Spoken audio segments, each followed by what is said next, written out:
चक्रवर्ती सम्राट महाराज भर्तृहरि जब युवावस्था को प्राप्त हुए तो युवावस्था में सबके हृदय में भोगाकर्षण होता है। सबको अच्छा लगता है, सुंदर पति हो, सुंदर पत्नी हो, सुंदर महल हो, खूब भोग सामग्री हो, हमारी आज्ञा पालन करने वाले सेवक हो, आदि आदि। जितना तुम सोच सकते हो उससे बहुत अधिक महाराज भर्तृहरि जी के पास था, क्योंकि चक्रवर्ती उसे ही कहते हैं। भूमंडल में एक छत्र राज, जहां से सूर्य उदय होता है और जहां सूर्य अस्ताचल को जाते हैं वहां तक उनका एक छत्र स्वामित्व।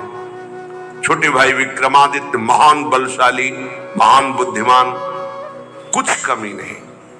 भर्तृहरि जी के हृदय में स्त्री के प्रति आकर्षण पैदा हुआ, सर्वसामर्थ्यशाली थे।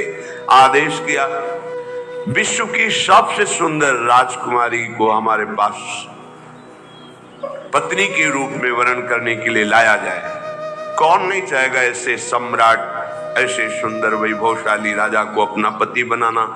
एक पिंगला नाम की बहुत सुंदरी युवती को वर्ण किया भर्तृहरि जी ने, और मन में विचारा कि आखिरकार भोगों में क्या सुख, इसके लिए मुझे एकांत चाहिए। विक्रमादित्य से कहा आप राज्य शासन को संभालिए जब तक हम अनुभव नहीं कर लेते। महल में किसी भी तरह की राज दरबार की बात लेकर कोई ना आवे, मुझे स्वतंत्र छोड़ दिया जाए। राजाज्ञा, संपूर्ण भोगों की बाहुल्यता महल में। क्या कभी आग में धीरे धीरे घी डालने से आग शांत होती है क्या? ऐसे ही भोगों को भोगने से कभी कामाग्नि शांत थोड़ी होती है, और भड़कती है। अगर सुख हो तो विश्राम मिल जाए। एक दिन पिंगला काफी समय व्यतीत होने के बाद वो अपनी महल की पीछे खिड़की से झांक रही थी। पीछे अश्वशाला थी, वहां घोड़ों की रक्षा और सेवा कराने वाला अश्वपति अपने सेवकों के द्वारा घोड़ों की देखरेख, उनकी सेवा कराता था। बहुत ही हष्ट पुष्ट जवान पिंगला देखकर आसक्त हो गई, एकांत में मिलने लगी। जब महाराज विश्राम को होते तो एकांत में मिलने लगी। गुप्तचरों के द्वारा यह बात जब विक्रमादित्य को पता चली तो बहुत अंदर से पीड़ित हुए कि क्या करूं, अगर मैं कुछ कहता हूं तो कहीं संशय न कर लिया जाए, अगर कहता नहीं हूं तो ये राजा के प्रति बहुत ही बड़ा विश्वासघात हो रहा है, और वो मेरे भ्राता हैं, मैं ऐसा सह नहीं सकता। एकांत में मिलने की प्रार्थना की। बहुत प्रवीण थी पिंगला, समझ गई। महाराज ने कहा आज मेरा भाई मेरे से मिलना चाहता है, पता नहीं क्या समस्या है।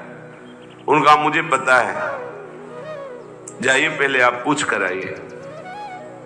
राजा को आश्चर्य हुआ, मेरे तक बात नहीं पहुंची, इसको पता है। बहुत प्रवीण थी, पर विषयों में प्रवीणता कोई प्रवीणता नहीं कहलाती। प्रवीणता तो विषयों के त्याग की होनी चाहिए। बुद्धिमत्ता गड्ढे में गिरने की नहीं होती, बुद्धिमत्ता उससे निकलने की होती है। विक्रमादित्य ने कहा कि मेरी बात पर विश्वास किया जाए महाराज, जो महारानी पिंगला है इनका चरित्र ठीक नहीं है, ये अश्वपाल से संबंध रखती हैं, ऐसा मुझे गुप्तचरों के द्वारा पता चला है। आवेश में अंदर गए। रानी ने कहा हम बता रहे हैं। वो क्या बता रहे होंगे? वो यही बता रहे होंगे कि अश्वपाल से हमारा गलत संबंध है। ये तुम्हें कैसे? मुझे पता है। कैसे पता है? देखो हम आपको प्रमाणित नहीं करती, पर आपके भाई चरित्रहीन है। नहीं, इसका प्रमाण चाहिए। आप ऐसे पवित्र भाई के ऊपर ऐसी बात नहीं लगा सकती। तो धन दे करके किसी राज सैनिक को अपने अनुकूल करके किसी एक सदगृहस्थ परिवार को इस बात पे राजी किया कि तुम सभा में कहो कि हमारे बहू को ये राजपद पर होने पर गलत दृष्टि रखते हैं, गलत आचरण करते हैं, नहीं तो तुम्हारे पूरे परिवार को मरवा दूंगी।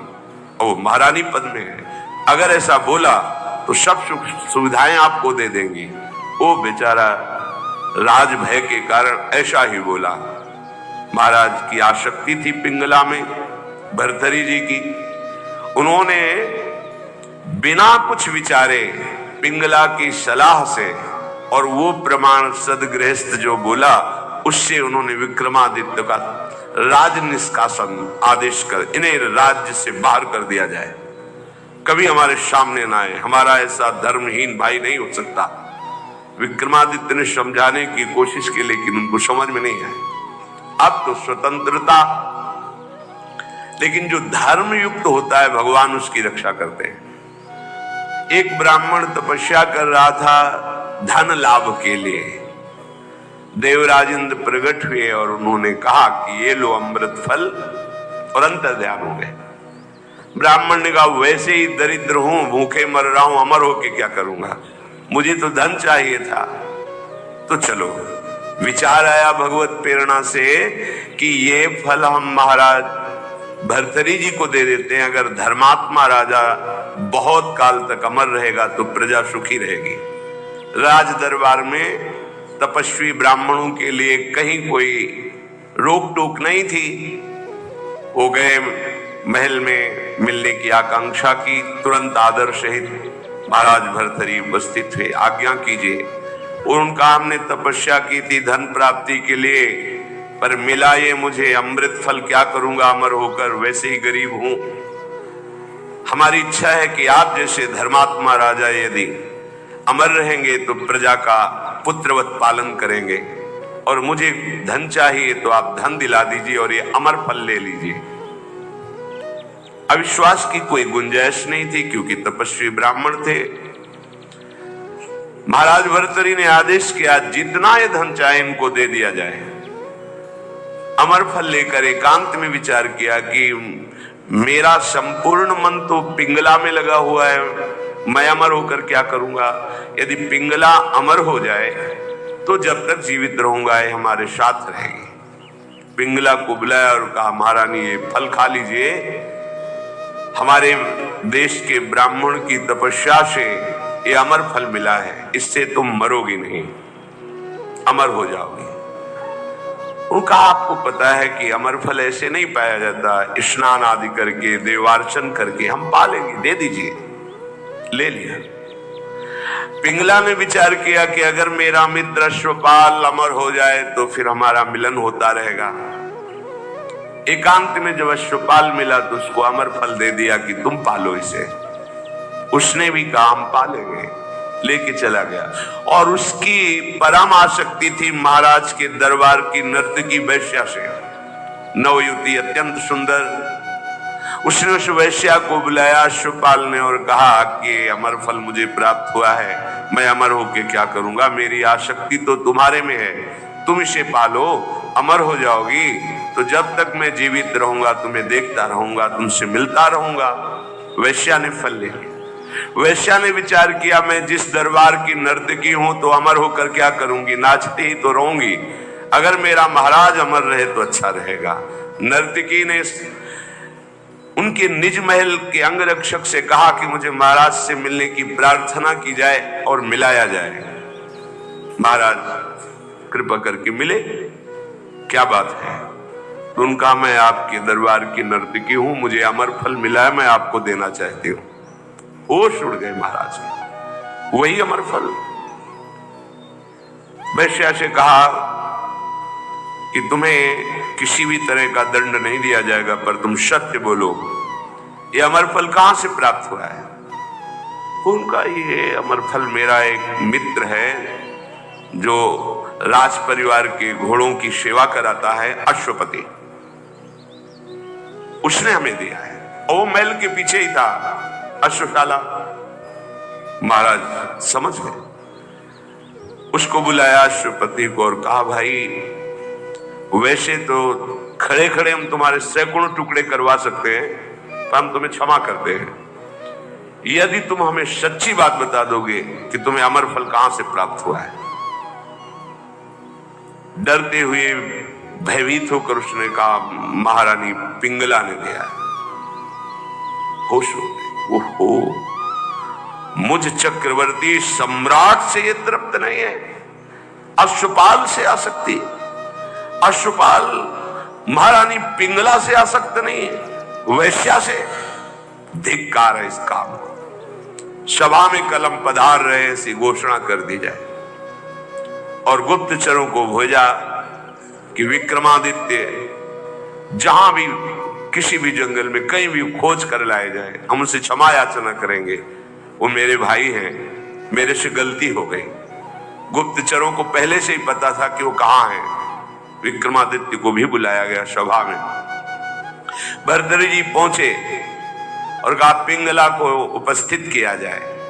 राज आज्ञा, तुरंत पिंगला जी को उपस्थित किया गया। बोले मेरे देश के ब्राह्मणों की तपस्या का फल संपूर्ण प्रजा और राज्यसभा देखे।